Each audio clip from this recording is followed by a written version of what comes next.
Ingeta, la famille, Bokota. Dossier sur dossier, affaire sur affaire, makambo sur makambo, bande konanga, kola la kolamuka, na makambo ya papa na biso na kombo ya Jean-Pierre, ya Lambert plutôt, Lambert Mende, bande konanga, awa makambo ezali kande na yebisaka bino chez Étoile Ines TV, tozanga kaba dossier te, tozanga kaba makambo te, tozanga kaba matière te o chez Étoile TV bande konanga ezalaka kaka ça va beba ça va inda ezaka bongo bande konanga ezosala pasi ya makasi pasi na dossier oyo to memeli bino lelo concernant Lambert Mende. Que passa? Grande ma joie de vous retrouver encore cet après-midi, surtout sur notre chaîne Étoile Ines TV. Salut cher Bouchou, salut cher abonnés, salut cher connaissances, salut surtout les amis de Étoile Ines TV. J'espère que vous allez bien. Quant à moi, je suis bien, super bien, par la grâce de Dieu. Chers Boudjou, chers abonnés et chers connaissances, yalelo toye lisusu bande konanga kande na yeb sarabino soki ya koloba ezali ezalaka toujours musala na biso to ya koloba soki ya koloba ezate malamu na vanda nanga kimia malamu nalia nanga pondu nanga na Thomson ya kokalinga na ndenge moko ya bien masoki bomoni caméra nanga eza polele cela veut dire que ya koloba ezali na ndenge moko ya somo. Bonjour, bonsoir et surtout bon après-midi et cela ne dépendra qu'à l'heure à laquelle vous allez nous suivre. Bande konanga lelo toye na dossier ya papa na biso Lambert Mende makambo. Avant na kokota na mozindo e kozala malamu na ya nano ko sensibiliser bande kona biso nyonso ya sika. En tout cas, si c'est la toute première fois ya kokota penza na chaîne na biso, chaîne moko kitoko, chaîne ya ba analyse, chaîne moko ya ba information pas possible. Je vous prierai surtout de vous abonner massivement. Abonnez-vous. Cliquez aussi sur la cloche de notification pour surtout recevoir les nouveautés de notre chaîne. Aimez la vidéo, la famille, commentez et partagez et ko sala biso oyo penza tolobaka na biso chaque jour, chaque minute et pourquoi pas chaque seconde. Tokos makasi. Bambote nanga na yemoko linda bukulu ya balinda bambote na madame Gracia Mpoyi na pesi bambote na mama Lisi Mpito ya balisi bambote nanga na mama chérie mama d'amour mama Eugénie Zemanga na pesi bambote ka ndenge zalaka na yemoko la parisienne ya Tongo madame Judith Tiampo Visa bambote nanga na Franesse NM Franciel NM et pourquoi pas leur tonton international tonton Amos Kazadi na système pe na ndenge moko ya kitoko et sans oublier madame Nazo Kazadi. Voilà.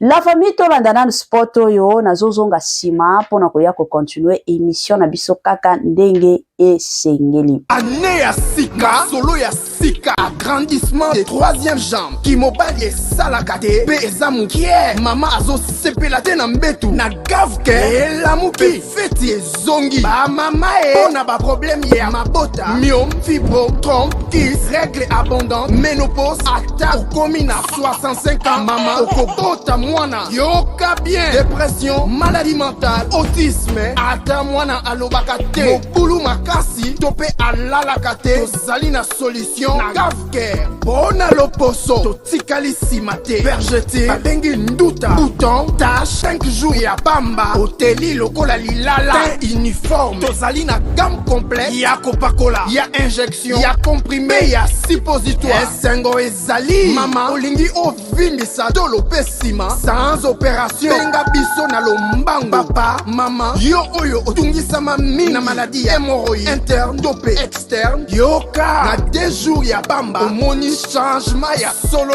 et bongo, on a bokono ya, diabète, AVC, tension, dopé, obésité, gavker, Golo Solution, perte de poids naturellement au coco ta salle de sport Théo. Kisi a comprimé, P injection, na Gave Care au Zongi Mobimba. Ba produit na biso ezali 100% naturel et salemi na ba plan na industrie Allemagne pe Angleterre. Na Gave Care oko sepela. La santé n'a pas de prix, la famille. Quand tu yeb sarabino bate la santé, ce qui au bate la santé na yote, mutu moko te akotikala ko bate la santé na yote. Eza toujours ya mutuya, eza toujours ya malamu. En tant que mutu, ce que monike na nzoto na yo, ozomi yo kabiente, malamu benga Gave Care na lombangu, aya kosunga yo, malamu benga Gave Care bandikonanga, aya na ndenge pe na système moko ya kitoko. Good news, bonne nouvelle. Sango ya malamu habari njema. Gave Care ayena ba solution ya makasi, surtout ya makambo oyo etali makambo ya mabota. Toyebi lelo oyo ba couple belé epanzani, ba couple belé ba kabwani. Pourquoi? Parce que mwasi azokoka kosimba zemite, mobali azokoka kokumba zemite.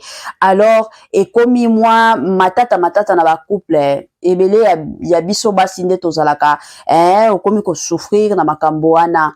Belle famille etelemi ke mwasi wana azobota te meto bosa na katie makambo kobota etalaka pe mibali eza mibali mosusu semence na bango ezalaka makasi tipo na otia mwasi zemi eza pe na basi mosusu ndenge Nzambe akela bango moyen bazwa zemi eza te yango Gave Care aye na ba solution penza ya makasi ya oyo etali makambo ba femme porteuse aye na ba solution ya makambo oyo etali makambo ya kolongolaka ba maki na système moko bien voilà. La famille sans plus tarder toye na dossier ya papa na biso Lambert Mende. Dossier ezali bandeko nanga ebele ya batu to mona biso nyonso papa Lambert Mende na série ya régime ya Joseph Kabila Kabange. Lambert Mende nde azalaki porte-parole soki eza na message moko oyo il faut elansama na ba radio, na ba télévision na biso pour que peuple congolais ezala au courant de ce qui se passe. To eza na ba décision moko kingandi au président de la République azwaki ye mutu abandaki koya pona ko annoncer makambo wana. Ti lelo la plupart de nos Congolais baina Lambert Mende balingaka ta kutu ko sentir yete. Balingaka ko sentir Lambert Mende te. Pourquoi? Parce que na batawana ya zalaki kaka soki balobi ke lelo oyo Lambert Mende ako s'adresser na nation et bandai déjà kopesa bato ebele kanda parce que ba message abande ko ya nango ezalaki ba message moko ya ba imposition ba message moko oyo population ezo s'attendre nango te lelo oyo Lambert Mende ebele ya ba congolais ba inaye na ndenge moko ya somo sikoyo na dossier wana de son côté moi conscience na ye kozonga lobite. Il faut na yana sala message na peuple congolais parce que bazo inanga pamba. Ngam to na bando zo ba décision te mais na zalaki ka porter parole. Soki makambo ezali ya des défenses à faire, il faut na ya ko se défendre, na ya ko défendre président, na ya ko défendre gouvernement. C'est pas dire que zalaki ya yemoko. Alors lelo oyo papa na biso Lambert Mende aye na message mais après ko ya na message na ye bande konanga nini e ko meliye. Sans plus tarder na olinga penza na tie la bino message to landango na bukebi tozo continuer message ezamulai to landango et après na zozonga kande boyebi sima awa pona koya ko continuer na biso analyse na biso ka ndenge tozo kende na analyse moko ya kitoko. Voilà na lukela bino nanu makambo yango ya papa na biso Lambert Mende ezo salaka pasi peuple congolais malgré ça azaka ya kosilika lobite papa oyo alekisa. Voilà. La pénible impression d'avoir été littéralement roulé pendant des années par ces derniers. Qu'est-ce que vous voulez dire? Je suis un être humain, je peux avoir été manipulé, je le reconnais. Je n'ai pas cru que le président, manipulé par qui? Le président Joseph Kabila, tel que je l'ai connu, pouvait prononcer un discours tel qu'il l'a prononcé le 23 mai 2025. Je n'ai pas pensé que ça pouvait arriver. Tout un peuple. Je me suis rendu compte que moi, personnellement, il m'a roulé. Est-ce qu'il a roulé tout le peuple? Je ne sais pas. Il y a plus d'un an que Félix Tshisekedi nous dit que l'AFC, le M23, ce sont des créations de Joseph Kabila. Peu de gens l'ont cru, y compris moi. Je ne l'ai pas cru. Mais c'est Joseph Kabila lui-même, dans son discours du 23 mai. C'est lui-même, à travers l'itinéraire qu'il a pris pour entrer au pays, en passant par le Rwanda, que lui et nous considérions comme le cercle, le centre de tous les maux dont souffre le Congo aujourd'hui. C'est lui qui a donné à notre crédulité l'occasion d'évoluer et de comprendre que Félix Tshisekedi avait raison de le présenter comme quelqu'un qui a des acquaintances avec tous les malheurs qui nous arrivaient. Mais vous savez, c'est tout à fait compréhensible. Un chef d'État comme Félix Tshisekedi dispose des canaux d'information que nous, les Congolais lambda, nous n'avons pas. Je peux être député, je n'ai pas les mêmes canaux d'information qu'un président de la République. Donc pourquoi est-ce qu'on peut nous faire le reproche de n'avoir pas eu l'information?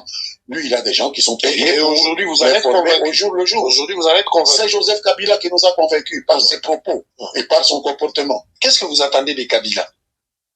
Parce qu'aujourd'hui, vous dites que vous avez été littéralement roulé. Mais qu'est-ce que vous attendez des Kabila? Il vous a roulé en quoi? Qu'il fasse un monde honorable, qu'il reconnaisse que les problèmes du Congo, ce n'est pas un problème congolo-congolais. Que les problèmes que le Congo affronte aujourd'hui, c'est une agression militaire du Rwanda. Une agression qui a commencé en 1996, du vivant de son père. Donc qu'il reconnaisse cela, qu'il fasse un monde honorable et qu'il rentre à la maison. Qu'il rentre parler entre Congolais et qu'il laisse le gouvernement Tshisekedi régler le problème.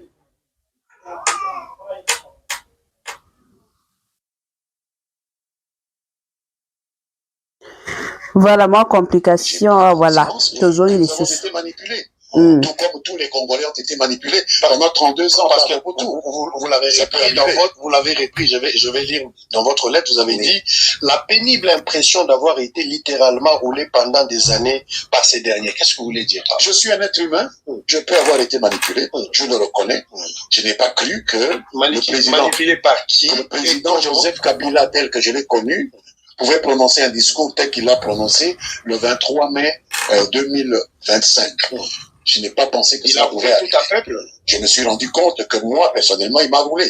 Est-ce qu'il a roulé tout le peuple? Je ne sais pas. Il y a plus d'un an que Félix Tshisekedi nous dit que l'AFC, le M23, ce sont des créations de Joseph Kabila. Peu de gens l'ont cru, y compris moi. Je ne l'ai pas cru.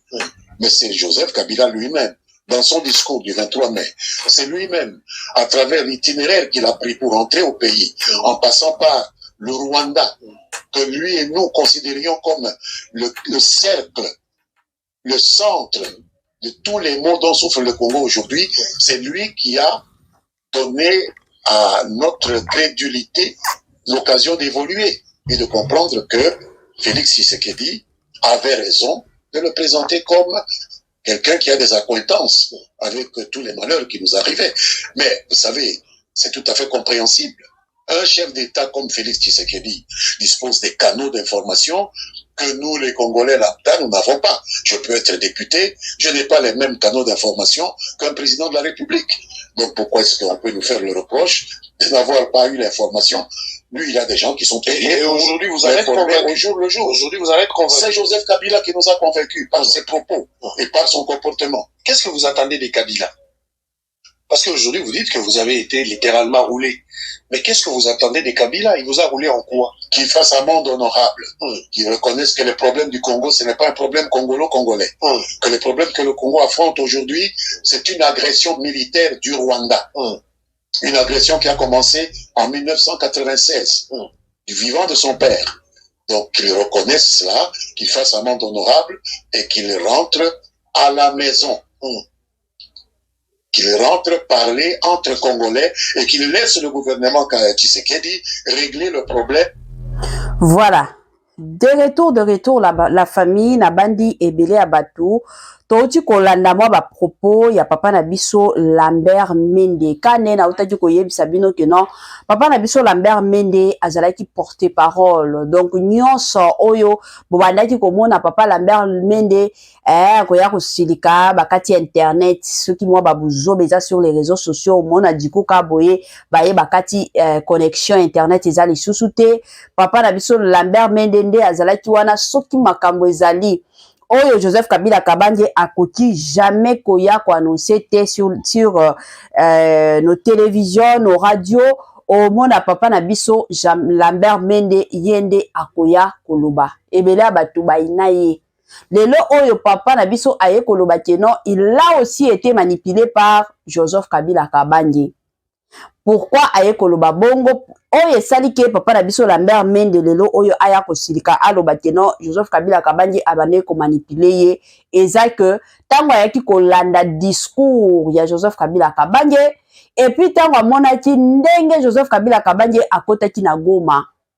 Joseph Kabila Kabange akotaki na Goma na nzela ya Rwanda. Alors pour lui, amoni que non. Donc Joseph Kabila Kabange na ba Rwandais bazo coopérer.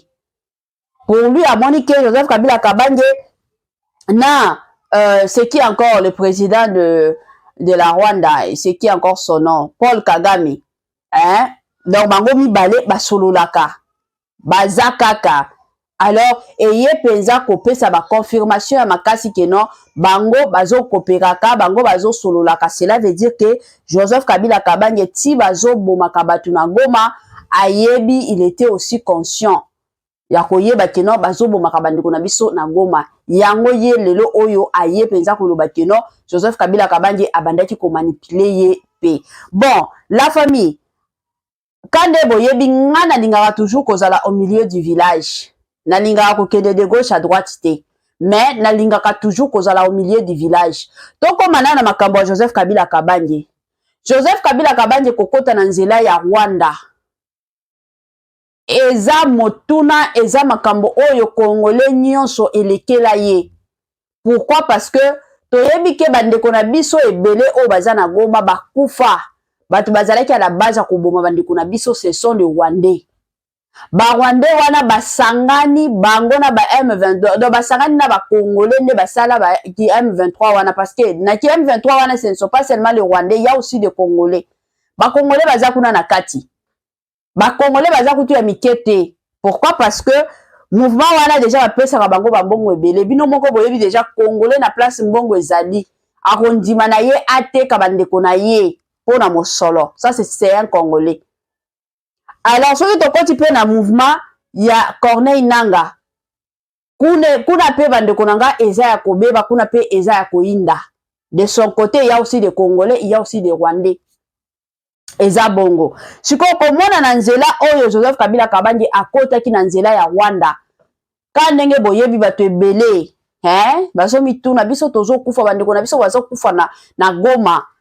Bato bazo boma bango eza ba Rwandais, tozo bundaka matin midi soir na ba Rwandais.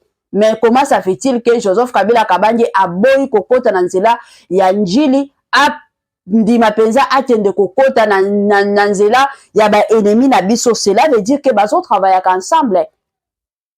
Bon, tokota pe na mozindo makambo mosusu, to solola to zala bato, soyons honnêtes.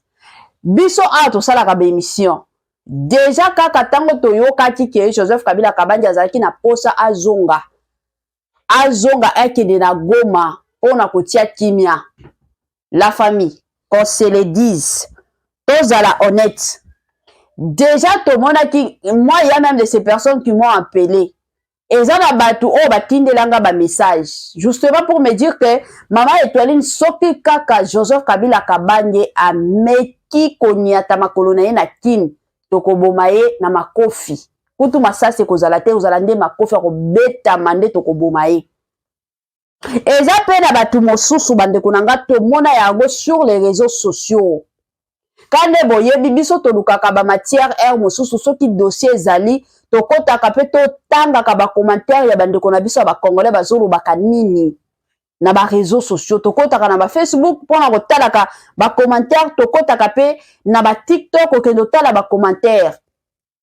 Bato ebele bazalaki prêt ya kobeta ya koboma Joseph Kabila Kabange na maboko. Mais Joseph Kabila Kabange pe de son côté aza mutu atalaka pe makambo réseaux sociaux, alandelaka pe ba commentaire kandenge ezalaka. Mais de l'autre côté ce qui peut totali Joseph Kabila Kabange tango mandat na esila terme na bango ya ye na Paul Kagame ezalaki ndenge nini? Est-ce que babandaki kosolola te babandaki kosolola te? Soki babandaki kosolola te, c'est tout à fait normal. Joseph Kabila Kabange akoki koleka jamais na nzela ya Paul Kagame te. Mais soki babandaki kosolola amoni ke na nzela nga naza na besoin na kendo tia kimia na mboka na nga, mais na nzela o ifo na kotela bazolinga te aokotela na nzela oyo ayebi ke kuna ta soki na koti na okota nanga librement. C'est comme ça. Biso ba Congolais mpe air mosusu na côté mosusu topesaki Joseph Kabila Kabange choix te. Topesaki ye choix te. Yango akotaki na Rwanda mais soki batikalaki ye ke no akotaka na nzela ya njili azala libre azala na liberté en tout cas makambo nyonso tolingaki tomona ngo te. Tolingaki tomona te ke no Joseph Kabila Kabange yango wana ake kokotela na nzela ya njili ya nini ya Rwanda tolingaki tomona ngo te parce que choix de son côté ezalaki te. Ba accusation pe ezalaki ya makasi. C'est tout à fait normal toza batu. Toza penza batu la famille to sololaka. Eza bablo mosusu soki monike bazo accuser na moi eloko moko boye. Soyons conscients. Oyebi ke eloko peut-être na salaki. Oza na besoin oya ko se défendre le pourquoi na salaki yango. Eza na makambo mosusu peut-être o salaki yango te. Oza na besoin oya ko se défendre. Ezalaka bongo donc. Côté à Joseph Kabila Kabange, yepé de son côté a lancé un message à partir en Namibie.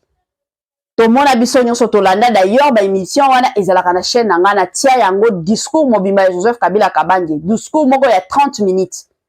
Tolanda yango batu ba finga batu ba sala nyonso.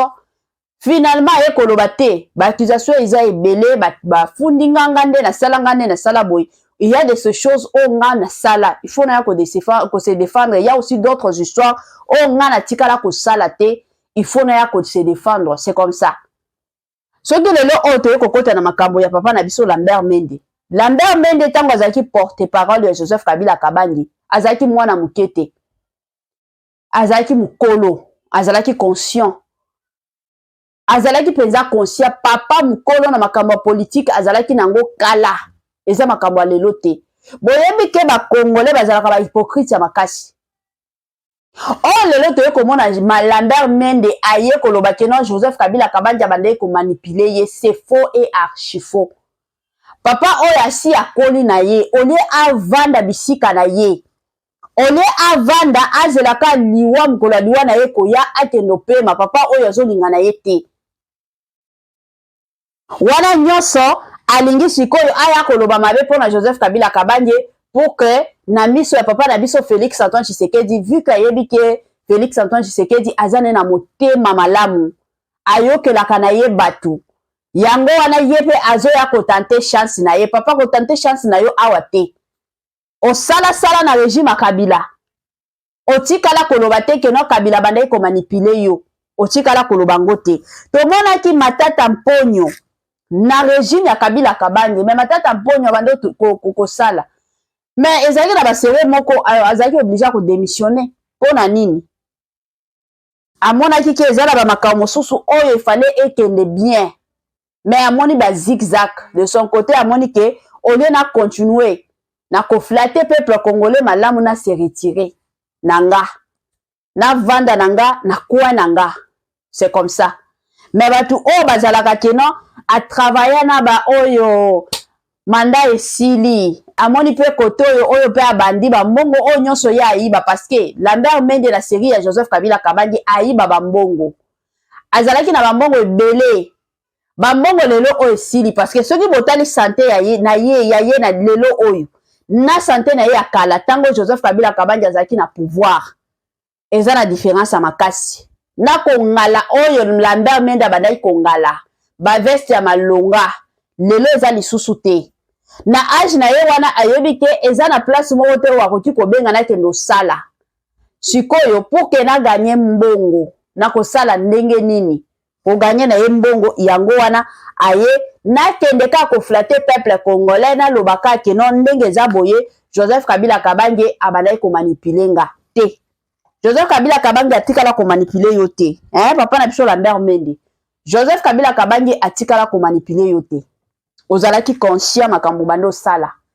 ozolukande mbongo ozolukande grâce na miso ya son excellence Félix Antoine Tshisekedi mambongo nyonso yiba nyonso esila siko komi kotala age eza nano oyebi okokufa mukolonini ozoyeba te mukolonini oyo koki kokufa yango siko de ton côté olobi kako décider penza que non ndenge za boye na kende kaka na salle émission comme ça tango son excellence Félix Antoine Tshisekedi a mona émission oyo ayokelanga mawana zonga bapesa nga ta mwa poste na zongela koyiba lisusu mais ko simba te eko simba penza te totikela pe ba jeune pe basala musala kande tozana ba Constant Mutamba bango nde bazwa pe basala pe musala na bango bino bosala musala ba série ya ba Joseph Kabila Kabange botikela pe ba mususu ba pe basala bino bokendo pema bokende penza na bino kopema ekozala toujours malamu batu oyo tozondima basala na régime ya son excellence Félix Antoine Tshisekedi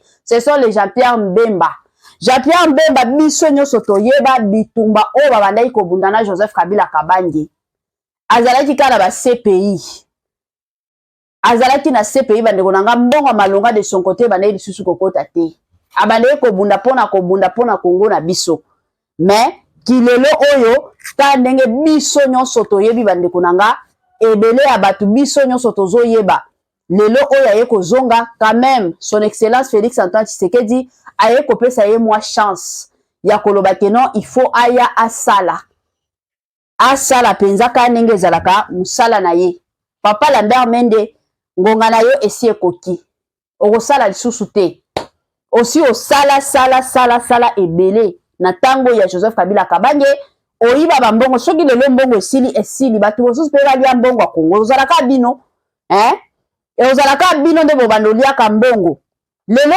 tolobi nalobi te ke yango nde kosalema te mais nalobi kaka s'il arrivait que Joseph Kabila Kabange azongi na pouvoir kaka Lambert Mende oyo lelo azoya koloba ke non Joseph Kabila Kabange abandaki ko manipuler ye kaka ye akoya awa lisusu kobanda kosenga ka babolimbisi ekozala bongo ekozala penza bongo akoya kosenga babolimbisi pour que Joseph Kabila Kabange azongisa ye babilo mosusu ya tosala kango par sentiment te tosala penza babilo mosusu na bolingo oyebi ke makambo nazoloba makambo nazosala eza bien po ekozala bien te ekozala toujours malamu voilà kande boyebi biso tomesana na biso na batoli chaîne na biso ezalaka chaîne avana nzambe ezalaka chaîne moko ya batoli na ye na mwa toli na ngai ya mbangu kana pesa toli na ngai ya lelo eza kaka ba mama toyekolaka kolambelaka mibali na biso lelo toomona ba mama ebele parce que aza na bana misala omona otika makambo nyonso kaka epai ya bana misala tobosanaka ke ntango mibali babalaka biso ezalaka devoir na biso ya kolambelaka mibali ezalaka devoir na biso ya kozwaka soin ya mibali na biso na ndenge moko ya somo soki yo kolambela mobali na yo te bonne lelo azolambela mobali lobi to après lobi kuna oyo kaka mobali akomi kolinga kolia biloko ya bonne na yo et un jour akofinir kokende kobala bonne na yo yo komi kotelengama libanda na bana tomona déjà na ba film tomona na ba théâtre tomona ba réalité o na ba quartier na biso tomona yango partout alors tozalaka keba tozala pe vigilant et kozala malamu voilà tokomi na mwa suka partage na biso botayele biso papa na biso Lambert Mende aya koyoka oyaye ka ndenge ezalaka voilà. Permettez-moi surtout de vous dire bye et à la prochaine. Ciao.